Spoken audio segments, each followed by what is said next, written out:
Hi, welcome to the Silent Avenger channel. If you're enjoying the content, please consider giving it a like and sharing your thoughts in the comments. Let's dive into today's story. My name is Mike, and I'm 37. I thought I had a great life, married to Emily for 11 years, and we have an 8-year-old son, Tyler. At least, that's what I thought until everything started crumbling last week. It all began during Tyler's soccer practice. I've always been the dad who shows up for everything. Practices, games, school events. I never miss a chance to cheer my kid on. Emily wasn't as consistent, but I figured she was busy with work and other responsibilities. Anyway, I was standing by the sidelines, talking with Tyler's coach, when he suddenly said something that knocked the wind out of me. "You doing okay, Mike?" he asked, looking a little too concerned. Emily mentioned she's thinking about a divorce. My stomach dropped. Divorce? Emily and I weren't perfect, but we weren't fighting. Sure, we had our rough patches like anyone else, but I thought we were solid. I laughed awkwardly, trying to brush it off. That's news to me. Must have been a misunderstanding. But then the coach hesitated, glancing at Tyler on the field. She also said, "Look man, I shouldn't get involved," but she implied Tyler might not be yours. That hit like a freight train. Tyler's not mine. I felt the blood drain from my face. I couldn't think, couldn't breathe. I just muttered something like, "Thanks for letting me know," and walked off, pretending I needed to take a call. I stood by my car for what felt like hours, trying to process what I'd just heard. By the time practice ended, I'd convinced myself it was some misunderstanding or cruel gossip. Emily would never betray me like that, right? She wasn't perfect, but she wouldn't stoop so low. I decided to ask her about it that evening, hoping she'd laugh it off and explain everything. When Emily came home, I casually brought up Tyler's practice and mentioned my chat with the coach. "He said something strange today," I started, forcing a chuckle. "He mentioned you were thinking about divorce." Her reaction was off. She froze for a moment before forcing a laugh. "What? That's ridiculous. He must have misunderstood." Then I asked the real question. "He also said you told him Tyler might not be mine." Her face went pale. For a moment, I thought she'd deny it, but then her expression hardened. "I can't believe he told you that," she said, her voice defensive. "It's not what you think." I felt like my entire world was tilting. "What do you mean? What am I supposed to think, Emily? Is it true?" She avoided my eyes. "Look, it's complicated. I don't want to talk about this right now." I didn't push her further that night, but I knew something was seriously wrong. The doubt was like a poison, eating away at me. If Tyler wasn't mine, who was his father? Why would Emily keep this from me for 8 years? And what else had she been hiding? That night, I decided I needed to find out the truth, no matter how much it hurt. After that conversation with Emily, I couldn't sleep. Every time I looked at Tyler's pictures around the house, his goofy grin, the way his eyes lit up when he talked about soccer, I kept wondering, is he really mine? I've been his dad since the day he was born, but now this tiny seed of doubt was growing into something I couldn't ignore. The next morning, Emily acted like nothing happened. She was cheerful, making coffee, chatting about her plans for the day. It was so normal that it almost made me doubt my gut. Almost. But I knew I couldn't just let this go. While she was at work, I decided to take the first step, a paternity test. I felt sick even considering it, but I needed to know. I called a clinic, and they told me I could get a home kit. I picked it up, all the while feeling like I was doing something wrong. But deep down, I knew I deserved to know the truth. When Tyler got home from school, I casually asked him to help me with a science project.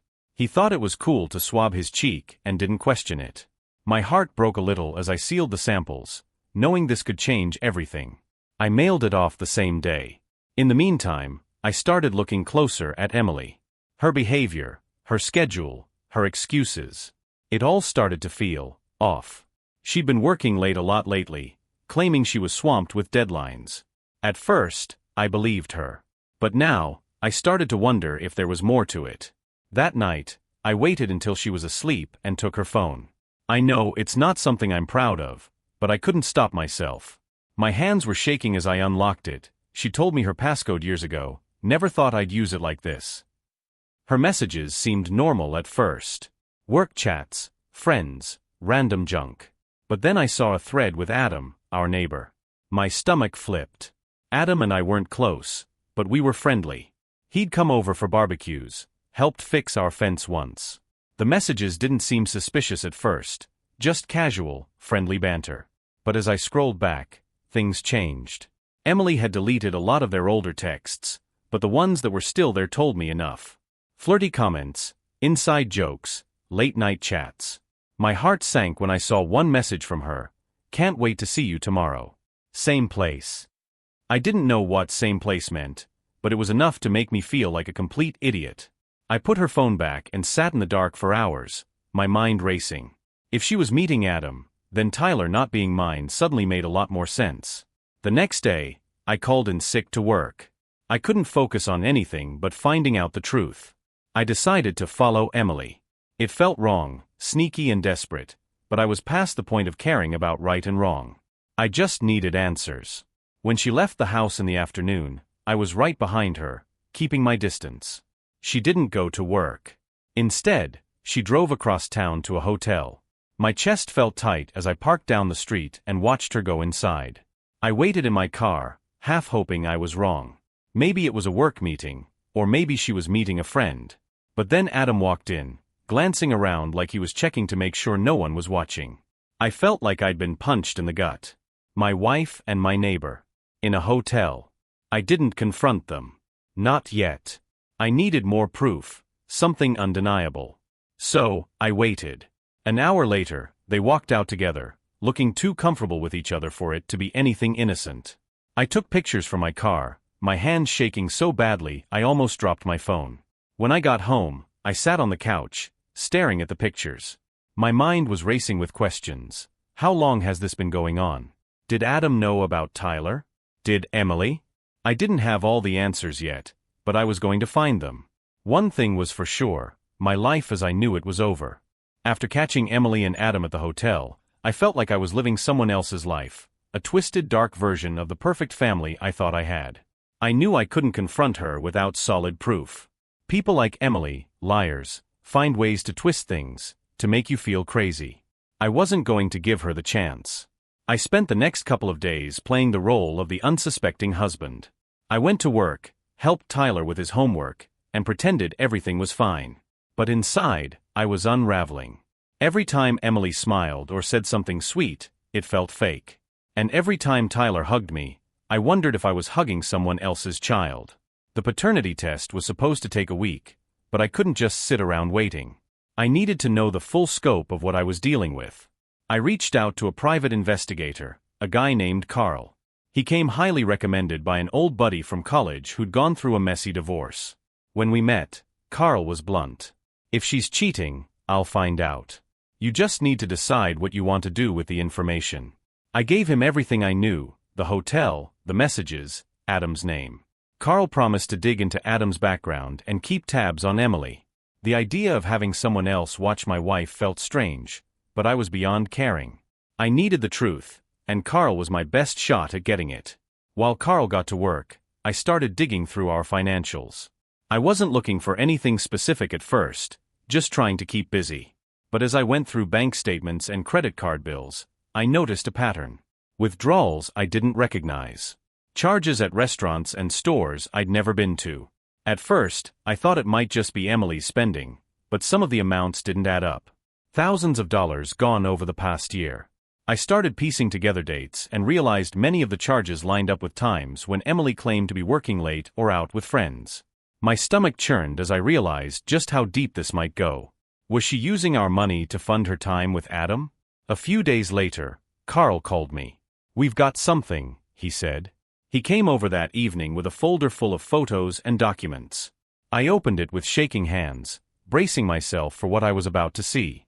The pictures confirmed what I already knew. Emily and Adam weren't just meeting up.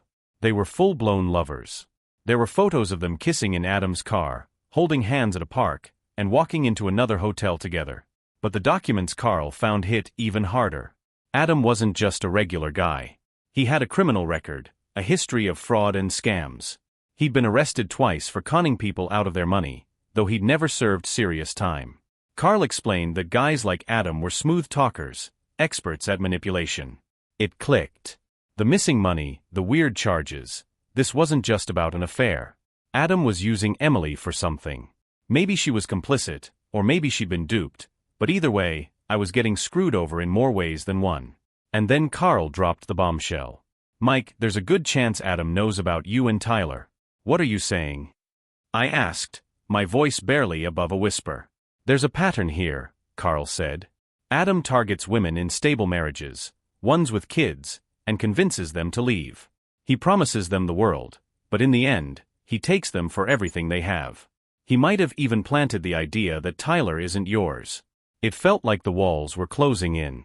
Emily's betrayal was bad enough, but now I had to consider the possibility that Adam had been manipulating her, and that Tyler's paternity was part of the scheme. My wife wasn't just cheating, she was helping destroy our family for a con artist. I clenched my fists, trying to keep my composure. "What do I do now?" Carl looked at me, his expression serious. "You build your case. You keep playing the long game until you have everything you need to take them both down. And when you're ready, you hit them where it hurts." That night, I locked myself in my home office and made a list of everything I needed to do: wait for the paternity results, secure our finances, and gather more evidence. The storm was coming, and I had to be ready. The longest week of my life dragged on as I waited for the paternity test results. Every time the mail arrived, I half expected an envelope that would confirm my worst fears. I tried to distract myself by diving into more of our financials and working with Carl, but it felt like my whole world was balancing on the edge of a knife. Emily acted like nothing was wrong. She went about her days with a smile, kissed me on the cheek, and even planned a family dinner night. I played along, though every time I looked at her, I felt like a volcano about to erupt. I kept hearing Carl's voice in my head, "Play the long game." When the results finally came in, I was alone in the house. Emily had taken Tyler to a soccer game, which I had pretended to be too busy to attend. The envelope felt heavy in my hands, though it wasn't much bigger than a standard letter. I opened it slowly, my hands shaking, my heart pounding so loud I could barely hear myself think. And there it was, in black and white: Tyler was not my biological son. I sat down hard, the air knocked out of my lungs. It felt like I'd been sucker punched.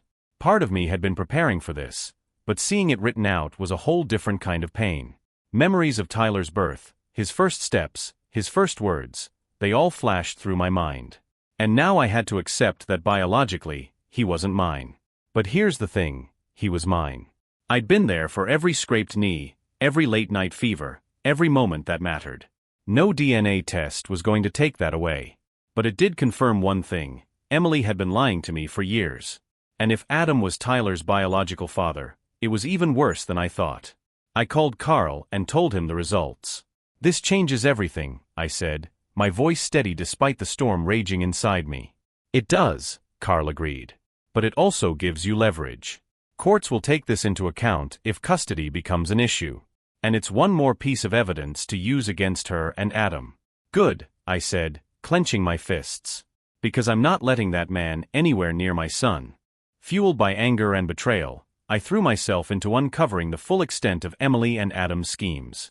Carl had continued digging into Adam's background and discovered something even more damning: he was deeply in debt. Multiple credit cards maxed out, unpaid loans, and a few lawsuits from people he'd conned in the past. Adam was desperate, and I was starting to see how Emily fit into his plans.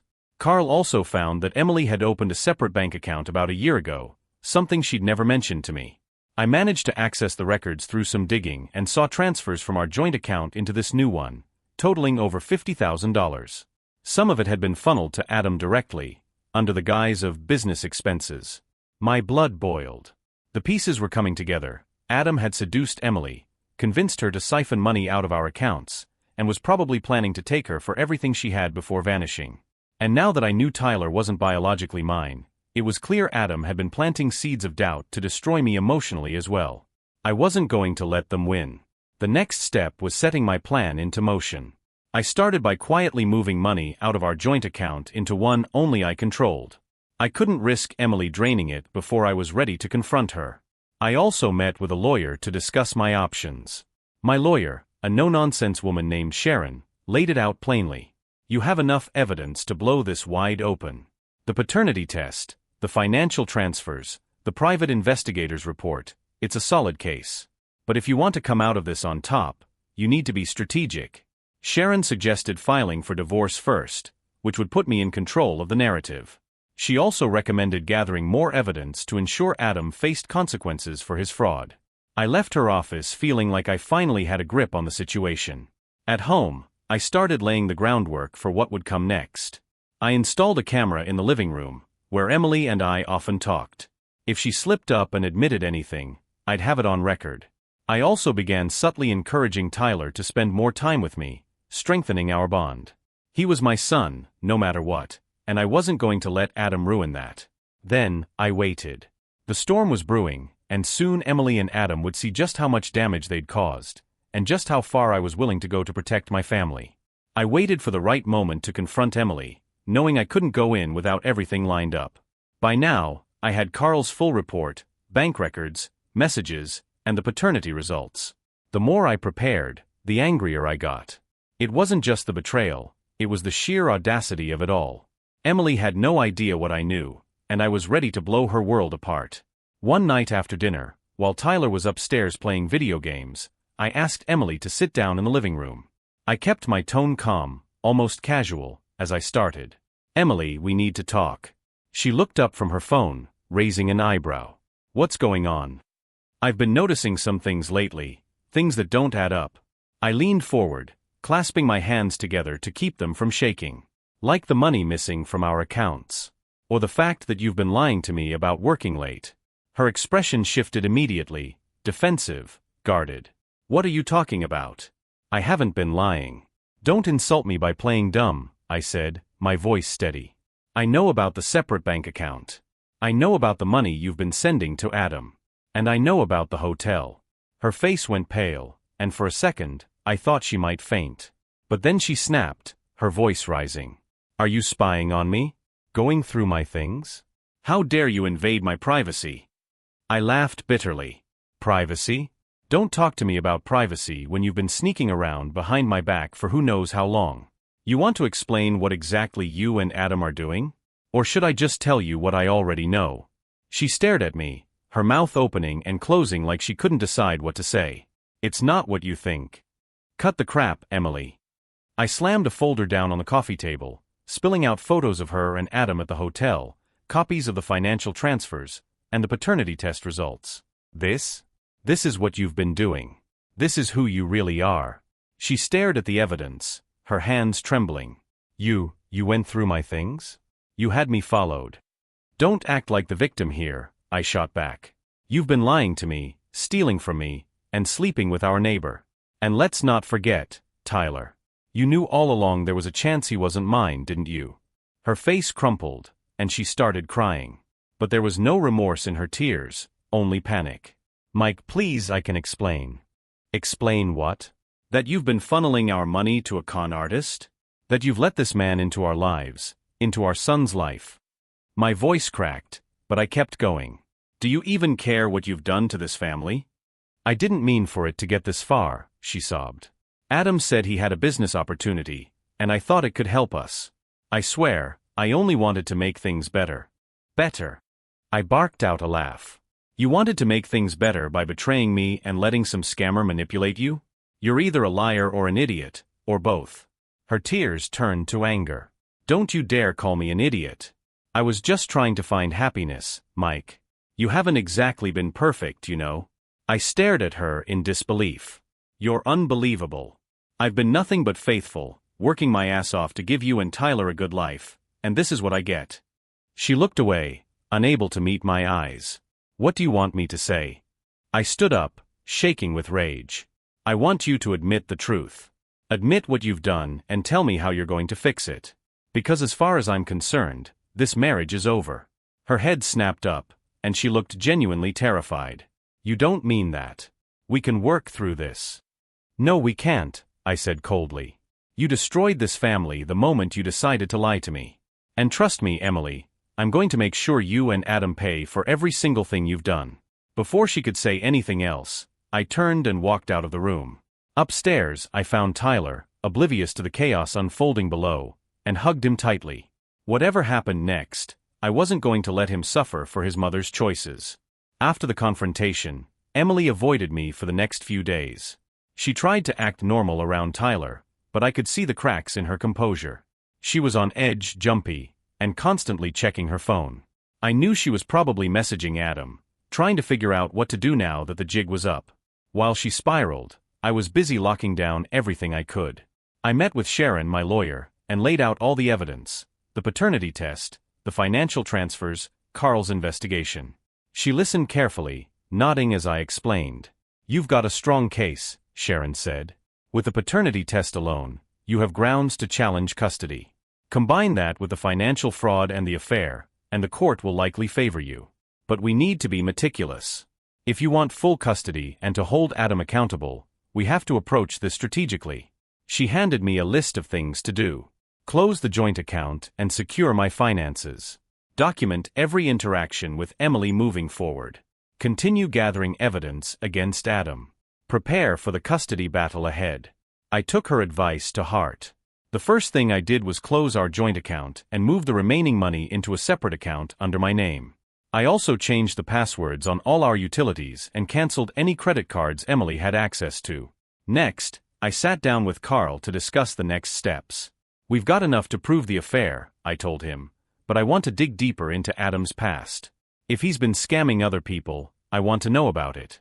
Carl nodded. "I'll look into it. And if there's a way to tie Emily into his schemes, I'll find it." Every time I saw him, I felt a pang of guilt for the storm he was about to be caught in. But I knew I had to protect him from the fallout as much as possible. I took him out for ice cream after school, helped him with his homework, and made sure he felt safe and loved. One evening, as we were sitting on the couch watching a movie, Tyler turned to me and said, "Dad, are you and Mom okay? You've been acting different." I froze for a second, trying to think of what to say. "Things are a little complicated right now, buddy," I admitted. "But I want you to know that no matter what happens, I'll always be here for you. You're the most important thing in my life." He smiled, seeming reassured. "Okay. I love you, Dad." "I love you too, kiddo," I said, pulling him into a hug. But in my heart, I knew the hardest conversations were still ahead. Emily was avoiding the issue, but sooner or later, everything was going to come to a head. And when it did, I was going to make sure the truth came out. Emily and I lived in a tense silence for days. She spent most of her time in the bedroom or on her phone, while I stayed focused on Tyler and my preparations. I knew she was strategizing, probably with Adam, but I didn't care. Every move she made only added fuel to my determination. Then something happened that I didn't expect: a phone call from Emily's parents. They were good people, especially her mom, Karen, who had always been kind and supportive of me. When I picked up, Karen's voice was calm but firm. "Mike, we need to talk. Emily told us you two are having issues. Can you come over?" I hesitated. Emily hadn't mentioned anything about involving her parents, but part of me felt this was an opportunity. "Sure," I said, keeping my voice neutral. "I'll be there in an hour." When I arrived, Karen greeted me warmly, but her husband, Robert, looked grim. They led me into the living room, and Karen wasted no time getting to the point. "Emily told us you accused her of having an affair. She said you're making wild accusations about Tyler and threatening to tear the family apart. What's going on, Mike?" I took a deep breath, pulling out the folder I'd brought with me. "I didn't accuse her of anything without proof," I said, setting the folder on the coffee table. "I wish this wasn't true, but Emily has been lying to all of us." I walked them through everything: the paternity test, the financial transfers, the affair with Adam, and Carl's findings about Adam's criminal past. As I spoke, Karen's face went pale, and Robert's jaw clenched. When I finished, Karen sat back, her eyes filled with tears. "I can't believe this," she whispered. "Emily, she's not like this. She wouldn't do this to you, to Tyler." "She did," I said quietly. I didn't want to believe it either, but the proof is right there. Robert finally spoke, his voice cold and sharp. "Does she know you have all of this?" "She does," I said. "But I don't think she understands how far I'm willing to go to protect Tyler." Karen reached out and placed her hand on mine. "Mike, you're a good man. I don't know what's gotten into Emily, but Tyler deserves better than this chaos.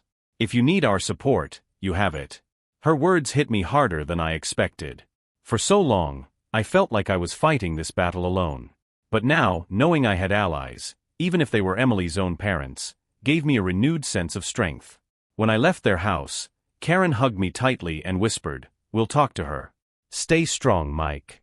As I drove home, I felt a strange mix of relief and sorrow. I didn't want to drag her parents into this mess, but they deserved to know the truth. And if their involvement helped me protect Tyler, it was worth it. Back at home, Emily was waiting for me in the living room, her arms crossed and her face flushed with anger. "You went to my parents?" she snapped the moment I walked in. "They called me," I said calmly, setting my keys on the counter. "I told them the truth, Emily. They deserve to know what's going on." Her eyes narrowed. "You're trying to turn them against me." "I don't need to turn anyone against you," I said, my voice steady. "You did that all by yourself." She opened her mouth to argue but stopped herself, her eyes flicking toward the stairs where Tyler's light was still on. For a moment, it looked like she might cry, but instead, she turned and stormed off to the bedroom. I stood there for a moment, the weight of everything pressing down on me. But I wasn't going to let her anger or denial shake me. The truth was out, and the pieces were falling into place. The days that followed were unbearable. Emily's behavior shifted from defiance to desperation, and it became clear she was unraveling. She'd alternate between avoiding me entirely and launching into heated arguments when Tyler wasn't around. Each time, she tried to paint herself as the victim, but I wasn't having it. One evening, as Tyler was at a friend's house for a sleepover, Emily finally snapped. She cornered me in the kitchen, her face red and her voice trembling. "You're trying to destroy me, Mike," she said, her tone a mix of anger and fear. "You're turning my parents against me, and I know you're planning something." I leaned back against the counter, arms crossed. "I'm not the one who destroyed this family, Emily. That was all you." Her eyes filled with tears, but I didn't feel sympathy. "I made mistakes," she said. "But I don't deserve to be treated like this. We can fix this." "No, we can't," I cut her off, my voice cold. "You lied to me for years. You let another man into our lives, into Tyler's life. And you're still defending him, aren't you?" Her silence was all the answer I needed. "Tell me something, Emily," I said, stepping closer. "Did Adam ever love you? Or was this all about the money? Because I've seen his record. I know who he is." Her expression faltered, and for a moment, I thought she might tell the truth. But instead she turned away, shaking her head. "You don't understand," she whispered. "You're right, I don't," I said, my voice rising. "I don't understand how you could betray me, or how you could put Tyler in the middle of this. And I don't understand why you're still protecting a man who's using you." She didn't respond, and I walked out of the kitchen, leaving her standing there in silence. That night, I decided enough was enough. I called Carl and told him it was time to put the final pieces together. "I want to know everything," I said. "Every scam Adam's pulled, every person he's conned. If there's a way to tie Emily into it, I need that too." Carl promised to deliver, and I knew it wouldn't take long. He was thorough, and I trusted him to find the ammunition I needed to end this once and for all. The next day, I took the first step toward legal action. Sharon filed the initial paperwork for divorce and began drafting a petition for full custody of Tyler. She also recommended freezing the separate bank account Emily had been using. "We'll argue that the funds were taken without your consent and used for purposes that don't benefit the family," she explained. I agreed, feeling a sense of grim satisfaction. Emily had played her hand, and now it was my turn.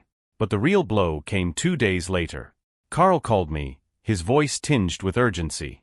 "Mike, I found something you need to see. Can you come to my office?" When I arrived, Carl handed me a stack of documents and photos. "Adam's been busy," he said. "These are records from 2 other women he's been involved with in the past few years. Both of them lost significant amounts of money to him. And here's the kicker, one of them pressed charges for fraud, but he cut a deal to avoid jail time." I flipped through the files, my anger growing with each page. Adam's pattern was clear: target vulnerable women, gain their trust, bleed them dry, and move on. And now he was doing the same to Emily. But it didn't stop there. Carl had also found records of recent communications between Adam and Emily. Texts and emails that Emily thought she deleted but Carl had recovered through Adam's phone records. In one exchange, Adam blatantly suggested using Tyler as leverage to extract more money from me. I clenched my fists, my vision blurring with rage. This guy thinks he can use my son as part of his scam? Carl nodded grimly. He's dangerous, Mike. And Emily might be in deeper than you realize. I took the files and left Carl's office, my mind racing. This wasn't just about Emily anymore. Adam was a threat to my family, and I needed to put an end to it before he could do any more damage. That night, as I tucked Tyler into bed, I made him a promise. "Everything's going to be okay, buddy," I said softly. "I'll make sure of it." After Carl handed me the damning evidence, I knew it was time to escalate. Adam wasn't just a cheater or a con artist. He was a predator, and Emily had let him into our lives. But this time, I had the upper hand, and I wasn't going to let either of them get away with it. The next morning, I met with Sharon and showed her the new evidence. She was impressed. "This is solid, Mike. Between the financial fraud and the text suggesting he'd used Tyler as leverage, we have enough to involve law enforcement. This will also strengthen your custody case significantly." Hearing that gave me a glimmer of hope. But Sharon wasn't done. "We'll need to approach this carefully. If Adam suspects we're onto him, he might try to disappear or retaliate. We'll file the necessary motions, but I'd recommend involving the police sooner rather than later." I agreed, and that afternoon, I went to the local police station with Carl's findings. The detective I met with took one look at the file and nodded. "We've dealt with guys like this before. If the evidence holds up, we can pursue charges for fraud and possibly coercion." Hearing those words felt like a weight lifting off my chest. For the first time in weeks, I felt like I had control. That evening, I prepared to confront Emily one final time. I waited until Tyler was asleep and walked into the bedroom, where Emily was scrolling on her phone. She glanced up, her expression wary. "What now, Mike?" I didn't sit down. I stood in the doorway, holding the folder in my hand. "It's over, Emily," I said. "I know everything. I've already been to the police." Her face went pale, and the phone slipped from her hands. "The police? What are you talking about?" I stepped closer, keeping my voice calm but firm. "Adam scams, the money you stole from our accounts, the texts where he suggested using Tyler. It's all documented. He's going down, and if you've been helping him, so are you." She shook her head, tears forming in her eyes. "Mike, I didn't know." "Don't," I snapped. "Don't you dare try to play innocent. You knew who he was. You knew what he was doing, and you still let him manipulate you. You let him use our son as a pawn in his sick games." Her tears spilled over, but I felt no sympathy. "I didn't mean for any of this to happen," she whispered. "I thought he loved me. I thought." "You thought wrong," I said coldly. "And now, you're going to face the consequences. I've already filed for divorce, and I'm going for full custody of Tyler. The court is going to see the kind of person you really are." She broke down, sobbing into her hands. But I didn't stay to watch. I walked out of the room, closing the door behind me. The next day, things moved quickly. The police brought Adam in for questioning, and while he initially denied everything, the evidence was overwhelming. By the end of the week, he was facing charges for fraud, coercion, and identity theft related to one of his previous scams. Emily, meanwhile, was served with divorce papers and an order to freeze the separate bank account. She tried to reach out to me several times, pleading for another chance, but I refused to engage. My focus was on Tyler. With Sharon's help, I filed for an emergency custody hearing. Given the circumstances, the court granted me temporary full custody of Tyler, pending a more thorough investigation. It wasn't over yet, but it was a victory. When I told Tyler that he'd be staying with me full-time, he seemed relieved. "I like being with you, Dad," he said simply. "You make me feel safe." Those words hit me harder than anything else. No matter how messy things got, I was doing this for him. Emily tried to fight back, of course. She hired a lawyer and made a half-hearted attempt to portray herself as the victim, claiming Adam had manipulated her. But the evidence against her was too strong. The court wasn't interested in excuses. As the custody battle played out, more of Adam's past crimes came to light. His pattern of targeting women, using their children as leverage, and draining them financially painted a clear picture of who he was. The media picked up on the story, and suddenly, Emily and Adam's affair was public knowledge. By the time the final custody hearing arrived, Emily's case had fallen apart. The judge ruled in my favor, granting me full custody of Tyler. Emily was given limited visitation rights, supervised at first, until she could prove she was stable and capable of putting Tyler's well-being first. As for Adam, his luck finally ran out. The evidence Carl and the police had gathered was enough to put him behind bars. When I heard the news, I felt a sense of closure I hadn't expected. The storm had passed, but the scars remained. In the months that followed, I focused on rebuilding my life. Tyler and I found a new normal, one without secrets or lies. He thrived in school and soccer, and I made sure he always knew how much I loved him. Emily's betrayal had shattered the life I thought we had, but it also taught me a valuable lesson. You can't control what other people do, but you can control how you respond. I chose to fight for what mattered most, my son, and in the end, I came out stronger. After the dust settled, life took on a strange new rhythm. It wasn't easy at first. Even with full custody of Tyler, there were days when the weight of everything hit me like a brick. The betrayal, the lies, the feeling of being blindsided by the person I thought I'd grow old with, it all left deep scars. But Tyler made it bearable. Every morning when he bounded down the stairs for breakfast or asked me to kick a soccer ball around in the yard, I remembered why I fought so hard. He kept me grounded, reminding me that no matter how much had been taken from me, I still had the most important thing, him. Emily, on the other hand, faded into the background. Her supervised visitation sessions were awkward, to say the least. Tyler was polite but distant with her, and I could see the guilt eating at her every time they interacted. Part of me wanted to feel sorry for her, but I couldn't bring myself to. She'd made her choices, and we were all living with the consequences. Adam was a different story. His sentencing came a few months later, and though I didn't attend the hearing, I made sure to read the news reports. He got 7 years for fraud, with the possibility of parole after 4. It wasn't enough, but it was something. Knowing he was out of our lives for good was a relief I couldn't put into words. Life slowly moved forward. With the court battles behind me, I focused on creating a stable environment for Tyler. I moved us into a smaller house, still nice, but without the memories of Emily and Adam lurking in every corner. It was a fresh start, and Tyler seemed to thrive in the new space. I threw myself into being the best dad I could be. I made it to every soccer game, helped with every homework assignment, and even learned how to bake cookies for Tyler's class bake sale. It wasn't perfect. There were nights when I'd lie awake, replaying everything in my head, but it was better. I also started seeing a therapist. At first, I was reluctant, thinking I could just tough it out on my own. But after a few sessions, I realized how much I needed it. Talking about the betrayal, the anger, and the lingering doubts helped me process it all. Slowly but surely, I began to feel like myself again. Tyler's questions. As Tyler grew older, he started asking more questions about what had happened. "Why doesn't Mom live with us anymore?" he asked one evening as we sat on the couch watching a movie. I paused, considering how to answer. "Mom made some choices that hurt our family," I said carefully. "But we both love you very much, and that's what matters." He nodded, but I could tell he was still processing it. "Does that mean you and Mom don't love each other anymore?" I hesitated, then decided honesty was the best approach. "I don't love her the way I used to, buddy. But she's still your mom, and nothing will ever change that." He seemed satisfied with that, and we went back to watching the movie.